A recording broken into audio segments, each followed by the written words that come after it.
갈멜산에서 역사적인 대결이 시작되었습니다. 한국에서 88 올림픽이 열렸을 때 온 백성의 관심이 그곳에 집중되었을 때와 마찬가지로 온 이스라엘의 관심이 엘리야와 바알 선지자들 간의 대결에 몰렸습니다. 아합 왕은 이 기회에 야훼 신앙을, 여호와 신앙을 뿌리 뽑아 버리겠다라는 작정을 했고, 또한 가뭄으로 인한 정치적 불안정을 해소하고자 했습니다. 그래서 이 대결을 대대적으로 선전했을 것입니다. 예정대로 대결은 진행되었고 많은 이스라엘 백성들이 구경하러 나옵니다. 대결의 방식은 엘리야의 제안이 받아들여졌습니다. 각자의 제단에 나무를 벌려놓고 그 위에 송아지 한 마리씩 각을 떠서 올려놓습니다. 그리고 불을 붙이지 않은 채 자신들이 섬기는 신이 친히 하늘을 에서 불을 내려서 제물을 태우도록 하는 대결이었습니다. 바알 신은 폭풍의 신이고 비의 신이라 불렸고 그의 주 무기는 번개로 알려져 있습니다. 비가 올 때마다 번개가 치면서 오기 때문입니다. 그래서 아합은 번개로 불을 붙이는 시합에 아주 자신 있었던 듯합니다. 그리고 수적으로 우위에 있는 바알 선지자들은 자신만만하게 이 대결을 시작합니다. 제단 앞에서 뛰기 시작했습니다. 바알 제사와 관련되어진 춤을 추었을 것입니다. 바알의 반응이 없자 제의는 더 격렬해집니다. 큰 소리를 지르다가 더 광분하며 미친 듯이 떠들면서 나아가지만 아무 반응이 없었습니다. 급기야는 창과 칼로 자신들의 몸에 피를 내었습니다. 28절입니다. 이에 그들이 큰 소리로 부르고 그들의 규례를 따라 피가 흐르기까지 칼과 창으로 그들의 몸을 상하게 하더라. 이는 고대 근대 지역에서 늘 있던 종교적 행태 중에 하나입니다. 신은 인간의 고통을 보면 마음이 약해져서 응답을 한다라는 고대 근동 지역의 가르침에서 나온 몸부림입니다. 이런 바알 제사장들의 몸부림은 아침에 시작되었고 정오를 넘어 저녁까지 계속되어졌지만은 아무런 반응이 없었습니다. 이 모습을 보며 엘리야가 그들을 조롱합니다. 27절에 큰 소리로 부르라. 그가 신인즉 묵상하고 있는지 또는 그가 잠깐 나아갔는지 혹은 그가 길을 행하는지 혹은 그가 잠에 들어서 깨워야 할 것인지 라고 합니다. 이 중에 상당히 재미있는 표현이 있습니다. 잠깐 나갔는지라는 표현이죠. 이것을 표준 새 번역과 현대인 성경에서는 용변을 보고 있을지라고 번역을 합니다. 히브리어 원래 의미를 담아서 번역을 한 것입니다. 이것은 아주 신랄한 조롱이죠. 신이라고 하지만은 사람과 같이 용변도 봐야 되는 그런 경우 아니냐, 진짜 신이냐, 그런 것 앞에서 그렇게 애쓰냐라는 식으로 엘리야 선지자가 조롱하는 경우입니다. 바알은 물론 가짜이고 우상이기에 응답이 없습니다. 애초부터 존재하지 않는 거짓 우상이었습니다. 바알은 모든 우상과 마찬가지로 인간이 자기 욕망을 채우기 위해서 그리고 심리적 안정을 찾기 위해서 만들어낸 우상일 뿐입니다. 바알은 광분을 해도 반응할 수 없는 거짓 신입니다. 거짓은 사탄의 본질적 속성이라고 성경은 우리에게 말씀해 주시죠. 요한복음 8장 44절에 사탄은 거짓말장이요 거짓의 아비라라고 분명히 말씀합니다. 그래서 우리가 섬기는 우상, 그것이 어떤 형태이든 간에 그것은 모두 사탄의 수작이고 장난일 뿐입니다. 사탄은 거짓을 심어서 하나님을 멀리하게 하고 거짓 우상을 따르게 해서 하나님을 멀리하게 합니다. 그래서 사탄의 가장 강력한 무기는 거짓이 됩니다.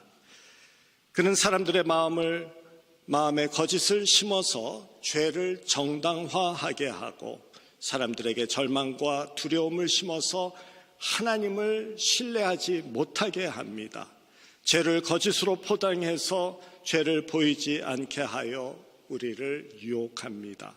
죄를 병이라 포장해서 연민의 감정을 갖게 하고 죄를 철학으로 포장해서 합리적으로 받아들이게 하고 더 나아가서는 죄를 권리라고 하며 사회적으로 허용하게 합니다. 사탄은 직접적인 힘을 사용하거나 환경을 바꾸어서 우리를 시험하지 않고 거짓의 미혹과 속임수를 사용하여 우리의 생각과 감정을 장악하는 것입니다. 사탄은 우리의 의지를 절대로 조종할 수 없습니다. 그런 능력이 주어지지 않습니다. 우리의 몸을 해하는 힘도 주어지지 않습니다. 그래서 사탄은 우리의 마음에 거짓된 생각을 심어서 우리의 감정을 왜곡시킬 뿐입니다. 에덴 동산에서 하와에게 너희가 결코 죽지 아니하리라 라고 말하며 하나님의 말씀에 의심을 심습니다. 예수님의 배고픔을 이용해서 돌로 떡을 만들라라고 말하며 유혹할 뿐입니다. 마찬가지로 사탄은 우리에게 하나님은 상황을 살펴봐라, 하나님은 너를 사랑하지 않는다라고 하거나 너의 삶을 봐라, 너는 가치가 없는 존재 아니겠냐라고 하거나 너의 그런 실수, 너의 그런 잘못 절대로 용서받지 못한다라는 거짓을 속삭입니다. 더 나아가서 사탄은 우리에게 거짓 행복을 보여줍니다. 그리고 우리의 마음의 욕심과 욕정을 부추겨서 죄를 매력적으로 보이게 합니다. 돈, 명예, 쾌락 등등 또한 편함, 이러한 유혹을 통해서 하나님의 뜻을 따르는 삶이 아니라 거짓 행복을 따르게 하며 주님으로부터 멀어지게 합니다. 더 나아가서 사탄은 우리가 처해 있는 상황을 과대평가하게 해서 거짓된 걱정과 근심과 아픔을 심어줍니다. 그리고 사탄은 거짓말을 통해서 사람과 사람 사이, 특별히 사랑으로 함께 해야 되는 교회와 가정과 사회 안에 갈등과 상처와 오해를 부추겨 분열을 일으키며 결국 하나님과 멀어지게 만듭니다. 그래서 고린도후서 2장 21절에는 서로 용서하지 못하고 용납하지 못하는 성도들에게 사도 바울이 이렇게 말합니다. 이는 너희로 사탄에게 속지 않게 하려 함이라. 우리는 그 계책을 알지 못하는 바가 아니로라. 사도 바울은 사탄이 교회를 분열하려고 하는 전략을 가지고 있지만은 우리가 그의 전략을 알고 있다라고 하면 하나 되어줄 수 있다라고 말합니다. 사탄의 계략에 속아서 서로를 용서하거나 용납하지 못하면 결국 분열되어지. 그러니 용서하고 사랑을 실천할 것을 권합니다. 그래서 가정이나 교회에서 사회생활 속에서 용서는 믿는 자가 가질 수 있는 가장 큰 영적인 능력이 되어집니다. 신비한 영적 능력, 이것이 아니라 용서가 가장 큰 능력으로 성경은 우리에게 가르쳐 주십니다. 용서할 때 사탄을 차단하고 틈을 주지 않기 때문입니다. 성령이 역사할 수 있도록 길을 열기 때문입니다. 예수 그리스도께서 십자가를 통해서 우리를 용서하셨고 그 용서로 하나님과 우리가 연결되어지고 사람과 사람 사이에 막힌 담이 흐트러집니다. 용서가 영적인 능력 중에 최고라고 합니다. 반면에 사탄은 거짓을 통해서 두려움과 분열과 아픔을 조장하고 있음을 우리가 기억해야 합니다. 그래서 예수님은 요한복음 14장 6절에서 나는 길이요 진리요 생명이니라고 말씀하십니다. 오직 진리 되시는 그분 안에서 있을 때 거짓을 벗어날 수 있고 진정한 참 자유를 누릴 수 있기 때문입니다. 우리가 이제 사순절 기간을 맞이합니다. 이 기간 동안 더욱 말씀에 가까이 하는 저희들 돼야 됩니다. 이 사순절 기간은 2000년 이 기독교 역사 가운데에서 늘 말씀과 기도에 더 투자하는 시간으로 정해져 있습니다. 사탄의 거짓에 속지 아니하도록 말씀을 붙잡고 성령의 인도하심과 그 능력을 구하며 기도에 가까이 하는 저희들 하게 되기를 원합니다. 바알 선지자들은 실패하였고 이제 엘리야의 차례입니다. 엘리야는 백성들을 자기 앞으로 나오게 합니다. 그리고 30절에 보면 무너진 여호와의 제단을 수축하게 합니다. 이 무너진 여호와의 제단이 무엇인지는 정확하게 알 수는 없습니다. 단지 12개의 돌로 제단을 쌓게 하였다라는 것을 보아서 모세가 12개의 돌을 세워 하나님과 이스라엘 백성의 언약을 맺게 했던 때를 연상케 합니다. 출애굽기 24장 4절을 보면은 십계명을 두 번째로 받은 후에 하나님은 너희의 하나님 되고 너는 하나님의 백성이 되어진다라는 이 언약식을 거행합니다.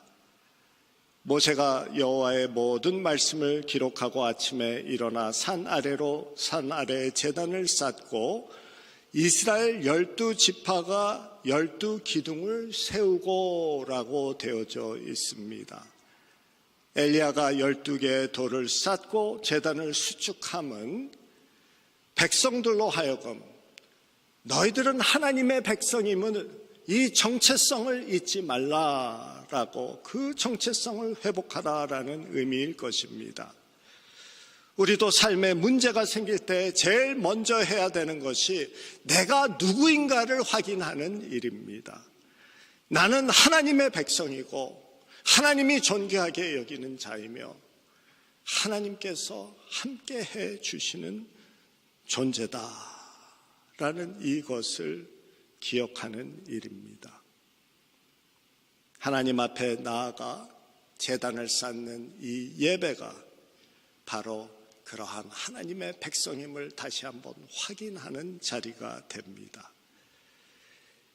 이제 엘리야는 제단 주위에 도랑을 두르고 번제물과 나무에 물을 붓습니다. 한 번도 아니고 두 번 그리고 세 번을 붓게 합니다. 인간적인 방법이 아니라 오직 하나님께서만 하셔야지만이 불을 붙을 수 있음을 보여줍니다. 도랑이 넘칠 정도로 물을 부었습니다.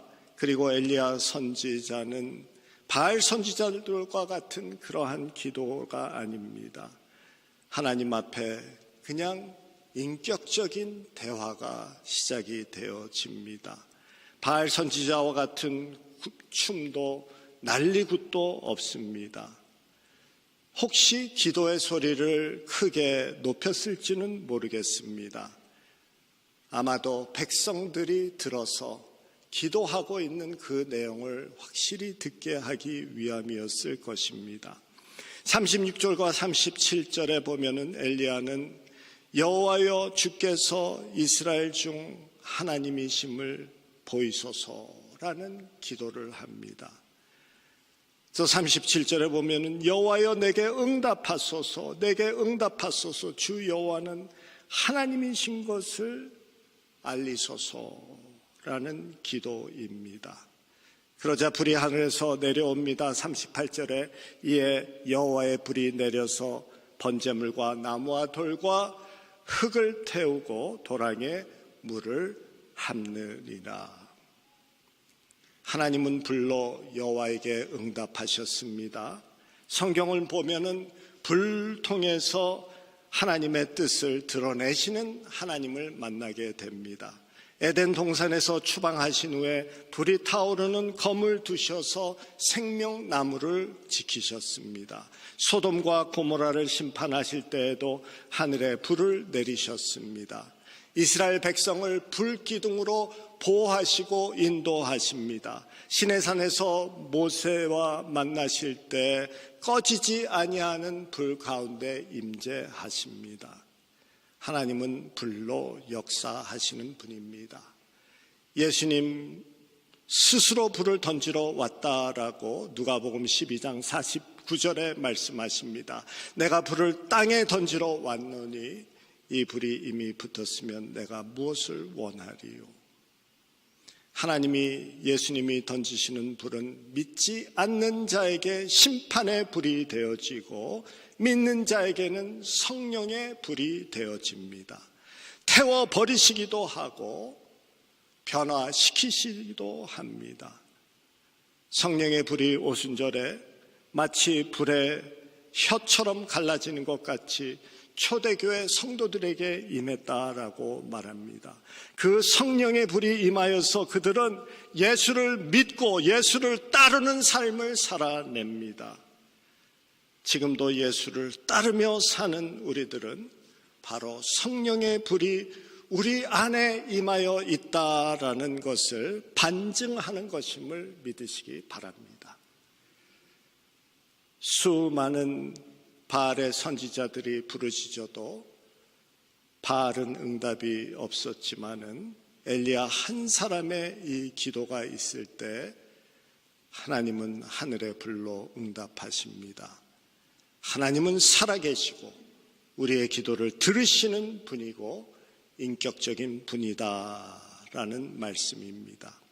하나님은 단순히 먼 곳에서 인간을 지켜보시고 내버려 두시는 분이 아니라 우리의 필요와 간구와 우리와 대화를 통하여서 함께 하시는 분이심을 말합니다. 그러나 우리의 기도에 응답하시는 하나님이다라는 이 말씀은 우리가 우리의 의도대로 주님의 뜻을 조종할 수 있다라는 것이 아님을 기억해야 합니다. 기도를 포함해서 신앙생활이란 하나님의 뜻과 하나님의 뜻이 내 삶과 뜻에 내 삶과 몸을 맡기고 믿음으로 순응하는 법을 터득하는 삶입니다. 내 뜻과 내 계획과 내 시간에 하나님의 능력과 하나님의 시간을 구겨 넣는 것이 아닙니다. 급한 일이 생겼고 위급한 일이 생겼을 때 우리가 간절히 기도드리는 것은 하나님의 뜻을 올바로 깨닫기 위함이며 하나님의 시간까지 인내할 수 있도록 믿음을 지킬 수 있도록 우리가 하는 몸부림이 됩니다. 하나님의 뜻이 이루어지기까지 겪을 수밖에 없는 지독한 긴장과 갈등과 마음고생을 이겨내는 그 힘을 얻기 위한 방법입니다. 내 안의 욕망과 실망을 하나님이 주시는 소망으로 바꾸기 위한 작업이 바로 기도의 기간입니다. 신앙은 믿음으로 소망을 붙잡게 하기 위함이지 욕망을 이루게 하기 위함이 아닌 것을 기억해야 됩니다. 어려움 가운데서 하나님이 우리와 함께 하실 것이다 라는 이 믿음, 그리고 하나님의 선한 뜻이 최종적으로 이루어질 것이고 그래서 그분이 옳다라는 것, 그리고 그분의 영광이 드러날 것이다 라는 믿음이 더 확실하게 되어지는 것이 우리의 기도의 여정인 것입니다. 아브라함이 믿음의 아버지라고 불렸던 이유는 믿음을 잘 지키고 살아서 약속되어진 축복을 받아내어서가 아닙니다. 하나님이 약속하신 것처럼 자식들이 하늘의 별만큼 많았던 것도 아니고 오직 하나뿐이었습니다. 더 나아가서는 그는 거의 죽을 뻔했습니다. 그렇다고 약속처럼 큰 땅을 가져보지도 못했습니다. 계속 떠도는 인생을 살았습니다. 그는 믿음을 가지고 살았지만 그의 삶이 평탄하지는 않았습니다. 힘든 인생을 살았습니다. 그러나 그가 믿음의 아버지라 불리웠던 이유는 그러한 상황 속에서도 그 긴장과 그 갈등과 그 마음속 고생을 이겨내면서 포기하지 아니하고 끝까지 하나님을 바라보면서 살아냈기 때문입니다.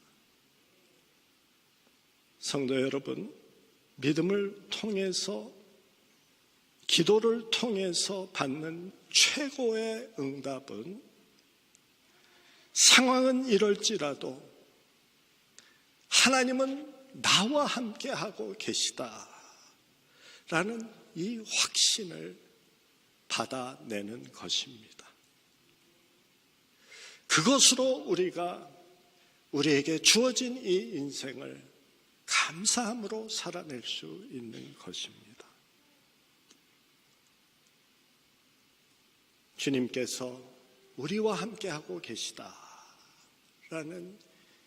이 확신을 끄집어내는 붙드는 사순절 기간이 되기를 주님의 이름으로 축원합니다. 오늘 말씀의 중요한 부분 하나만 함께 살펴보며 마칩니다. 오늘 본문을 이끌어가는 단어는 응답이라는 단어입니다. 아나라는 이 히브리어가 계속해서 나오고 있습니다. 21절에 말 한마디도 대답하지, 이것도 응답하지 아니한다라는 것입니다. 24절에 불로 응답하는 이가 바알이 아니다라는 이야기가 나옵니다. 또한 26절에 바알 선지자들은 바알이여 응답하소서라고 하며 외칩니다. 그리고 30절에는 아무도 응답하는 자가 없더라라고 그들의 그 기도를 끝냅니다. 엘리야도 또 하나님 앞에 나아가서 기도할 때 27절, 37절을 보면은 여호와여 내게 응답하소서, 여호와여 내게 응답하소서 두 번 반복해서 합니다.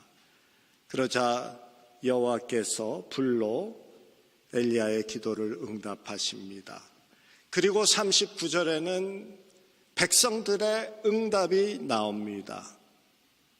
모든 백성이 보고 엎드려 말하되 여호와 그는 하나님이시로다, 여호와 그는 하나님이시로다. 그리고 그들은 그 고백으로만 끝나는 것이 아니라 그 고백이 행동으로 옮겨집니다. 엘리야와 함께 바알 선지자들을 붙들고 기손 강으로 내려가 몰살합니다. 말의 응답, 하나님 앞에 응답하는 우리의 고백, 이것은 행동으로 연결되어져야 함을 우리에게 가르치는 말씀입니다. 예수를 믿어 구원을 받습니다. 예수 그리스도를 나의 구주로 고백하고 나의 주님으로 고백하는 것으로 끝나는 것이 아닙니다. 그것은 변화된 삶의 모습으로 응답되어져야 됩니다. 하나님의 말씀대로 용서하라 하면 용서하고, 내 삶에 잘못된 습관과 행동이 있으면은 결단하여 끊어버립니다. 예배가 회복되어져야 되고 변화된 삶의 모습이 드러나야 됩니다. 오늘 갈멜산에서 엘리야가 우리를 향하여서 외치는 소리가 그것입니다. 하나님이여 하나님이여 하면서 너희들에는 응답에 합당한 삶의 모습이 있느냐라는 것이죠. 삶의 응답이 확실하게 드러나는 삶을 사시며 또한 이 사순절 기간을 통하여서 주님 앞에 더 가까이 나아가는 우리들 되기를 주의 이름으로 축원합니다.